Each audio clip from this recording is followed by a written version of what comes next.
सब guys welcome to our YouTube channel technical Kranti. तो crash course जैसा कि आपको मालूम है कि स्टार्ट है जेईई से रिलेटेड, उसमें मैंने आपको मशीन और नेटवर्क थ्योरी की वीडियो कम्प्लीटली दे दी है और आपको क्विक रिवीजन करने में आसानी होगी। आप कोई भी एग्जाम देने वाले हो, लाइक यूपीपीसीएल के एग्जाम, एनएचपीसी का exam, SSC JEE, railway JEE, जितने भी स्टेट जेईई एग्जाम होते हैं उनमें आपको कम समय में आपको रिवीजन देखने को मिल जाएगा। तो आप उस वीडियो को जरूर फॉलो कीजिएगा, प्लेलिस्ट चेक कीजिए, एसएससी जेईई का प्लेलिस्ट मिल जाएगा। फिलहाल तो इस वीडियो में हम बात करने वाले हैं पावर सिस्टम के बारे में। तो जैसा कि आपको मालूम है कि पावर सिस्टम कितना इंपॉर्टेंट सब्जेक्ट हो जाता है किसी भी जेईई एग्जाम के लिए। सबसे ज़्यादा तो इंपॉर्टेंट तब हो जाता है जब ये स्टेट जेईई की बात करता है, लाइक यूपीपीसीएल की बात करें, पीजीसीएल में बात करें, एनएचपीसी में बात करें, एनटीपीसी की बात करें। तो जहाँ जहाँ जनरेशन और ट्रांसमिशन वाली जो सिस्टम है वहाँ जनरली पावर सिस्टम क्वेश्चन ज़्यादा पूछे जाते हैं लाइक दिस।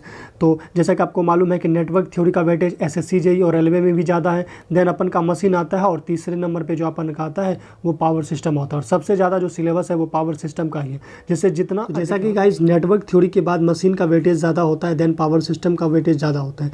अब मैं आपको बता देता हूँ कि इस वीडियो में मैं आपको बताऊँगा कि पावर सिस्टम को आपको कैसे पढ़ना है, क्या क्या सिलेबस है और किस टाइप के क्वेश्चन पूछे जाते हैं और कौन कौन से टॉपिक से सबसे ज़्यादा क्वेश्चन पूछे जाते हैं। देखिए मशीन और पावर जनरेशन में क्या डिफरेंसेस है, पढ़ने का क्या तरीका होना चाहिए वो मैं आपको बता देता हूँ। जैसे मशीन को आपको नॉमेरिकल अप्रोच से पढ़नी चाहिए क्योंकि वहाँ से नॉमेरिकल ज़्यादातर क्वेश्चन पूछे जाते हैं। 80% जो क्वेश्चन होते हैं वो नॉमेरिकल अप्रोच के क्वेश्चन होते हैं और नॉमेरिकल ही पूछे जाते हैं 100 में, ठीक है। और वही बात अगर पावर सिस्टम की जाए तो पावर सिस्टम में 20% ही नॉमेरिकल पूछे जाते हैं, बाकी 80% थ्योरी पूछे जाते हैं। तो आपको जो भी बुक है, लाइक अगर आप वीके मेहता का बुक फॉलो करते होंगे फॉर अ डिप्लोमा लेवल, जो भी जेईई एग्जाम होते हैं उनके VK power system best book है।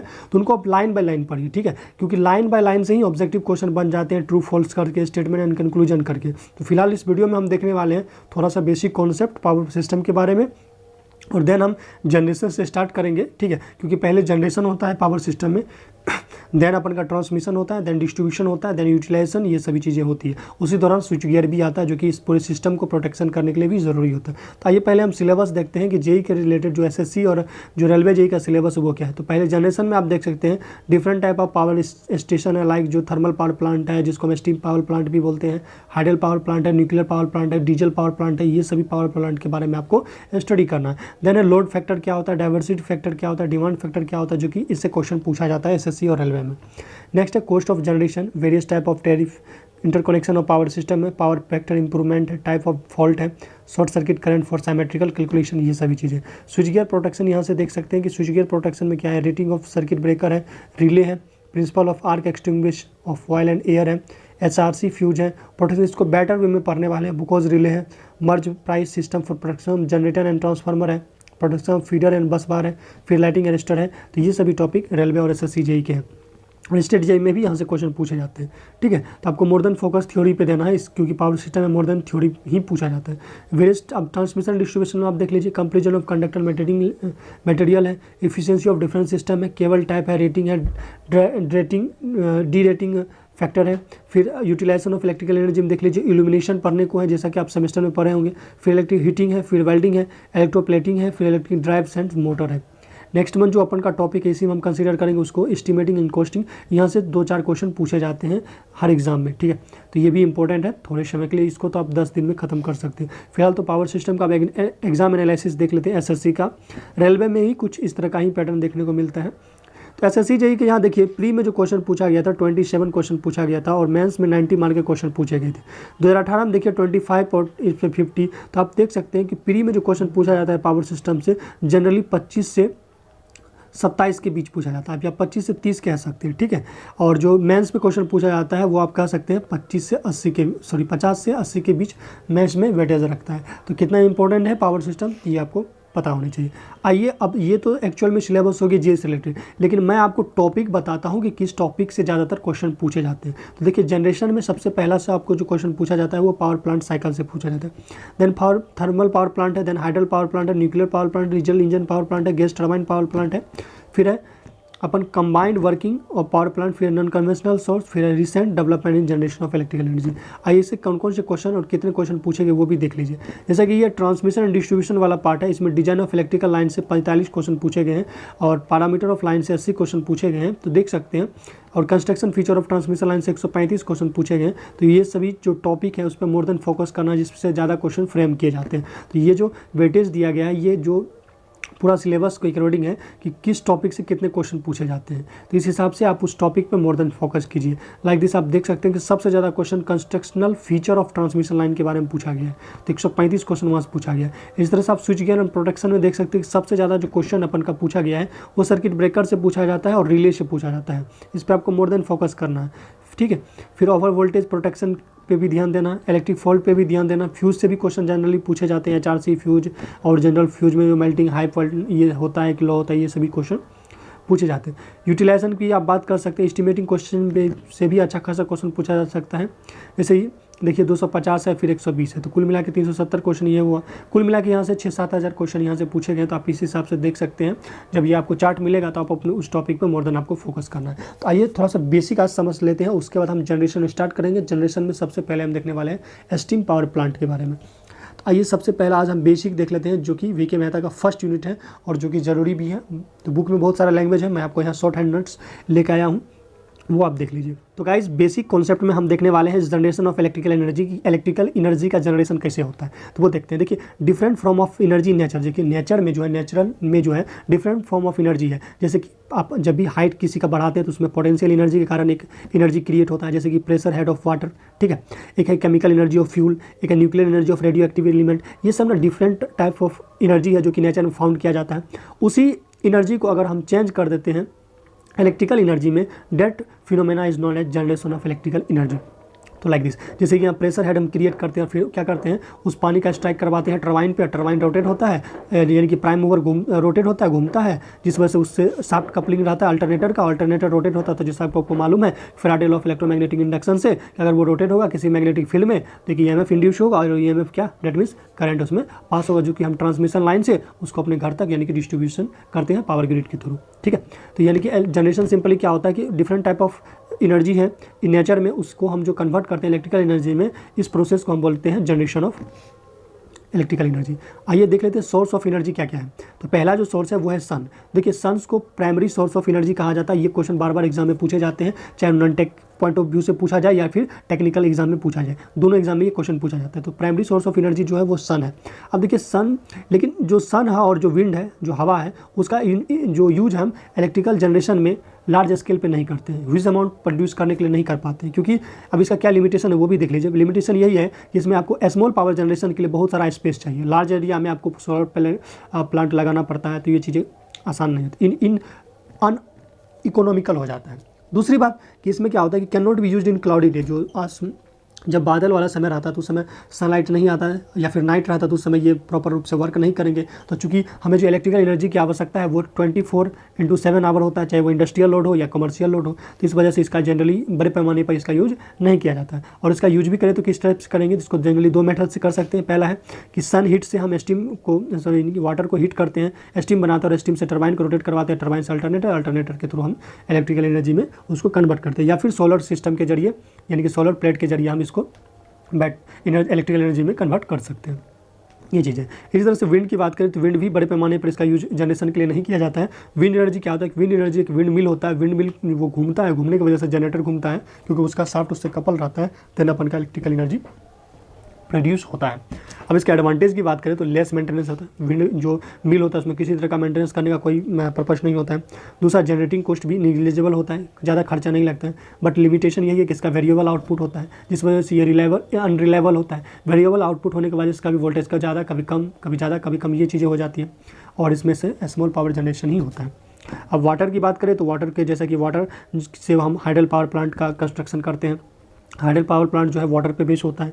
इसमें हम पोटेंशियल एनर्जी को, वाटर के पोटेंशियल एनर्जी को टरबाइन पर स्ट्राइक करवाते हैं, टरबाइन रोटेट होता है, यानी कि मैकेनिकल एनर्जी को ये इलेक्ट्रिकल एनर्जी में कन्वर्ट करता है जनरेटर के थ्रू, ठीक है। और सबसे ज़्यादा ये यूज किया जाता है, मोस्ट पॉपुलर है due to low production maintenance cost. अब आते हैं न्यूक्लियर एनर्जी से। तो न्यूक्लियर एनर्जी से क्वेश्चन पूछा जाता है कि heat produce by 1 kg nuclear fuel, की यानी कि 1 kg न्यूक्लियर फ्यूल से जो हीट प्रोड्यूस होता है वो कितने कोयले के बराबर होता है, तो वो 4500 टन कोयले के हीट के बराबर होता है। तो ये चीज़ें याद रखिएगा, ये क्वेश्चन जेईई में पूछा गया है। इस तरह से फ्यूल आता है, जो फ्यूल क्या करता है वो केमिकल एनर्जी को मैकेनिकल एनर्जी में और देन इलेक्ट्रिकल एनर्जी में वो कन्वर्ट करता है। इसका ड्रॉबैक देख लेते हैं, न्यूक्लियर एनर्जी का क्या ड्रॉबैक है। तो पहले बात तो हायर कॉस्ट होता है, और दूसरा बात क्या कि इसका जो वेस्टेज है उसको डिस्पोजल करना थोड़ा सा मुश्किल हो जाता है। नेक्स्ट वन देख लेते हैं कि इलेक्ट्रिकल एनर्जी का इतना इंपॉर्टेंस क्यों है। तो पहली बात है कि ये कन्वेंट फॉर्म होता है, यानी कि इसको हम इजी टू कन्वर्ट कर सकते हैं। दूसरा easy to control and operation. तीसरा है ग्रेटर फ्लेक्सिबिलिटी मतलब इसको ट्रांसपोर्टेशन करना थोड़ा सा आसान होता है। और चिपनेस भी होता है और क्लीननेस भी होता है, क्योंकि इसमें किसी तरह का धुआं धक्कर यानी कि स्मोक फॉग नहीं होता है। नेक्स्ट वन है कि हाई ट्रांसमिशन इफिशियंसी होता है इसको, क्योंकि हम इसमें 33 जो जब हम जनरेशन पढ़ेंगे 33 kV क्या करते हैं, जनरेट करते हैं और उसको स्टेप अप कर देते हैं पावर ट्रांसफार्मर के द्वारा या स्टेप अप ट्रांसफार्मर के द्वारा, फिर उसको ट्रांसमिट करते हैं, देन पावर ग्रिड में उसको स्टेप डाउन करते हैं, फिर अपने जो यूटिलाइजेशन है उनको यूटिलाइज करते हैं। अब यहाँ से कंपेरिजन चार्ट याद रखिए, यहाँ से क्वेश्चन फ्रेम किए जाते हैं। पहले आप देख सकते हैं ये वाटर पावर है, देन ये फ्यूल है, देन ये न्यूक्लियर है। तो इसका इनिशियल कॉस्ट जो होता है वो हाई होता है। वाटर पावर का बनाने में, रिजर्वायर बनाने में, डैम वैम बनाने में थोड़ा सा मुश्किल हो जाता है, काफ़ी खर्चा आता है। फ्यूल में ऐसी कोई बात नहीं है, न्यूक्लियर में और भी ज़्यादा खर्चा आता है। लेकिन इसका रनिंग कॉस्ट जो है वो लेस होता है, क्योंकि एक बार बना दिया तो बस पानी है, बस वो पानी स्ट्राइक करवाएगा और स्ट्राइक से टर्बाइन अपन का रोटेट होगा और रोटेट होने से इलेक्ट्रिकल एनर्जी का जनरेशन होगा। बट फ्यूल में ऐसा नहीं है, इसमें रनिंग कॉस्ट हाई होता है, क्योंकि फ्यूल को परचेज करना पड़ता है, खरीदना पड़ता है, इसमें लिस्ट होता है। रिजर्व मतलब भंडारण सब जो है वो परमानेंट हो जाता है वाटर पावर में। इसमें एग्जॉस्टेबल होता है, क्योंकि ये धीरे धीरे खत्म हो जाता है। ये अनएग्जॉस्टेबल होता है, मतलब थोड़ा धीरे धीरे खत्म होता है। क्लीनेस की बात करें तो सबसे ज़्यादा क्लीनेस्ट वाटर पावर रहता है। फ्यूल डटेस्ट होता है, क्योंकि उसमें स्मोक निकलता है, फॉग निकलता है, और न्यूक्लियर क्लीन होता है। रिलायबिलिटी की बात करें तो सबसे मोस्ट रिलायबल होता है अपन का वाटर पावर, और न्यूक्लियर पावर रिलायबल होता है और लेस रिलायबल होता है फ्यूल। ठीक है, अब एक यूनिट ऑफ एनर्जी की बात कर ले, जो कि इंपॉर्टेंट है, और ये यूनिट एंड डायमेंशन फिजिक्स में भी पूछा जाता है, और जो भी टेक्निकल एग्जाम होते हैं वहाँ से भी पूछा जाता है। तो मैकेनिकल एनर्जी का जो ऐसा यूनिट होता है वो जूल में होता है, और MKS यूनिट में न्यूटन मीटर होता है। इलेक्ट्रिकल एनर्जी का जो ऐसा यूनिट होता है वो जूल में होता है, और MKS यूनिट में वाट सेकेंड होता है। और 1 किलोवाट आवर होता है 3.6 × 10⁻6 वाट सेकंड। ये क्वेश्चन बार बार एग्जाम में पूछे गए, इस बात पर आपको ध्यान रखना है। अब हीट एनर्जी जो होता है क्या होता है, वो होता है 1 calorie equal to 1 gram of water into 1 degree Celsius. इसका क्या मतलब हुआ, इसका मतलब हुआ कि 1 कैलोरी किसको बोलेंगे, क्वेश्चन भी पूछा जाता है एग्जाम में। तो 1 कैलोरी वो हीट है, heat required to raise the temperature of 1 gram of water through 1 degree Celsius. यानी कि 1 ग्राम वाटर का टेम्परेचर 1 डिग्री सेल्सियस बढ़ाने के लिए जितनी हीट की जरूरत होती है, that heat is called 1 calorie. ठीक है, ये अपन नेक्स्ट वन है 1 BTHU। ये क्या होता है, ये होता है कि 1 पॉइंट, LB का मतलब पॉइंट हुआ, 1 पॉइंट वाटर का हीट 1 डिग्री फ़ारेनहाइट इंक्रीज करने के लिए BT जो हीट रिक्वायरमेंट होता है उसको हम बोलते हैं 1 BTHU, यानी कि ब्रिटिश थर्मल यूनिट। नेक्स्ट है CHU सेंटीग्रेटेड, ये है हीट एनर्जी यूनिट होता है। ये क्या होता है कि देखिए इसमें भी पॉइंट है, देखिए 1 पॉइंट वाटर यहाँ भी है, 1 पॉइंट वाटर यहाँ भी है, बट यहाँ 1 डिग्री फ़ारेनहाइट तक हम इंक्रीज़ करते हैं हीट को, और यहाँ 1 डिग्री सेल्सियस तक हीट को इंक्रीज़ करने के लिए जो हीट रिक्वायरमेंट होता है वो होता है अपन का 1 CHU। तो ये पॉइंट डिग्री सेल्सियस, इस बात को आपको ध्यान में रखना। अब रिलेशन देख लेते हैं क्या क्या है इसमें रिलेशन। तो फाइनली आप रिलेशन देख लीजिए, 1 किलोवाट इतना होता है, जिससे आपको मालूम ही होगा। ठीक है, नेक्स्ट वन आप देख लीजिए हीट और मैकेनिकल एनर्जी में क्या डिफरेंसेस है। तो 1 कैलोरी होता है 4.18। तो ये चीज़ें याद रखिए, मोस्ट इंपॉर्टेंट है, एग्जाम में ये पूछा जाता है। ठीक है, और 1 CHU जो होता है वो इतना जूल होता है, इस चीज़ का भी आपको याद रखना है। BTHU की बात करें तो वो 1 BTHU जो होता है 1053 जूल होता है। और हीट एंड इलेक्ट्रिकल एनर्जी में क्या जो रिलेशन है वो देख लीजिए, तो वो होता है 1 किलोवाट 860 कैलोरी होता है, और 1 किलोवाट जो होता है 1898 CHU होता है। ठीक है, इस तरह से आप देख सकते हैं। और उसके बाद 1 किलोवाट जो होता है 3418 BTHU होता है। तो फाइनली ये थे यूनिट। अब नेक्स्ट देख लेते हैं कैलोरीफिक वैल्यू, जहाँ से क्वेश्चन फ्रेम किए जाते हैं। तो कैलोरीफिक वैल्यू क्या होता है वो चीज़ें आप देख लीजिए। Amount of heat produce by the complete combustion of 1 unit weight of fuel. मान लीजिए अगर हम बात करते हैं फ्यूल की, तो कोई भी फ्यूल है, मान लीजिए 1 kg फ्यूल है, लाइक कोयला है, 1 kg कोयला से जितने भी हीट कंबशन मतलब पूरी कंप्लीटली कंबशन होता है, उससे जो हीट प्रोड्यूस होता है, that heat produce is known as calorific value of fuel. तो ये होता है। तो मोर कैलोरीफिक वैल्यू होगा तो इसका मतलब वो more ability to produce heat, वो उतना ही ज़्यादा हीट प्रोड्यूस करेगा। अब सॉलिड फ्यूल और लिक्विड फ्यूल और गैस फ्यूल उसके रिलेटेड जो इसका कैलोरीफिक वैल्यू हो वो आपको याद रखना है, रट जाना है, क्योंकि यहाँ से क्वेश्चन UPPCL में बनते हैं। वो है लिग्नाइट का, देखिए आप देखिए 5000 किलो कैलोरी kg है पर kg। उसके बाद बिटुमिनस का देख लीजिए, ठीक है, और उसके बाद एंथ्रासाइट का। तो एंथ्रासाइट का पता होगा कि एंथ्रासाइट सबसे बेस्ट कोयला होता है, इसी वजह से इसका कैलोरीफिक वैल्यू भी ज़्यादा होता है। लिक्विड में बात करें तो लिक्विड में सबसे ज़्यादा पेट्रोल की होती है, देन डीजल और हैवी ऑयल, ये सब लगभग सेम ही होता है। गैस में बात करें तो नेचुरल गैस होता है, देन होता है कोल गैस। अब देखिए एडवांटेज की बात कर लेते हैं तो क्या होता है, advantage of liquid fuel over solid fuel. Liquid fuel का क्या फ़ायदा है सॉलिड फ्यूल के मुकाबले। तो पहला है कि लिक्विड फ्यूल को कंट्रोल करना इजी होता है, और इसके लिए स्टोरेज करने के लिए स्पेस कम लगता है। और उसके बाद यूनिफॉर्म कंबसन होता है लिक्विड फ्यूल का, और साथ ही साथ जल्दी बर्नआउट होता है, जल्दी जल उठता है। नेक्स्ट देखिए, लिक्विड फ्यूल में किसी तरह का एस प्रोडक्शन ज़्यादातर नहीं होता है as compare to solid fuel के मुकाबले। और उसके बाद firing of liquid fuel can be easily controlled. अब नेक्स्ट देखते हैं लिक्विड फ्यूल के डिसएडवांटेज यानी कि सॉलिड फ्यूल के एडवांटेज। तो लिक्विड फ्यूल का डिसएडवांटेज है कि इसमें डेंजर ऑफ एक्सप्लोजन का खतरा रहता है, मतलब ब्लास्ट होने का खतरा रहता है। दूसरा है कि लिक्विड फ्यूल कॉस्टलियर होता है as compare to solid fuel के मुकाबले। और साथ साथ लिक्विड फ्यूल जो होता है अनप्लीजेंट आउटडोर्स ड्यूरिंग बर्निंग देता है। नेक्स्ट है कि लिक्विड फ्यूल क्या होता है कि require special type of burner for burning, burner special चाहिए इसको चलने की। दूसरी बात कि कोल्ड क्लाइमेट के समय में लिक्विड फ्यूल क्या होगा कि जम जाएगा, जम जाने से वजह से ये फ्लो में दिक्कत आएगी और फिर जो कंबशन है वो सही या प्रॉपर रूप से नहीं हो पाएगा। तो फाइनली ये था basic concept to power system. Next unit में हम देखने वाले हैं जनरेशन ऑफ इलेक्ट्रिकल एनर्जी, जिसमें हम देखने वाले हैं steam power plant, then hydel power plant, then nuclear power plant, then diesel power plant. ये सारे टॉपिक डे बाय डे आएगी। तो आप लोगों को वीडियो अगर अच्छा लगे तो वीडियो को लाइक कीजिएगा, चैनल को सब्सक्राइब कर लीजिएगा ताकि इस तरह का नोटिफिकेशन वीडियो आपको मिलते रहे। और अपने फ्रेंड सर्किल और ग्रुप में इस वीडियो को जरूर शेयर कीजिएगा ताकि एक मोटिवेशन मिले नए नए वीडियो बनाने का और नए नए नॉलेज को आपको देने का। तो मिलते हैं गाइस नेक्स्ट वीडियो में, तब तक के लिए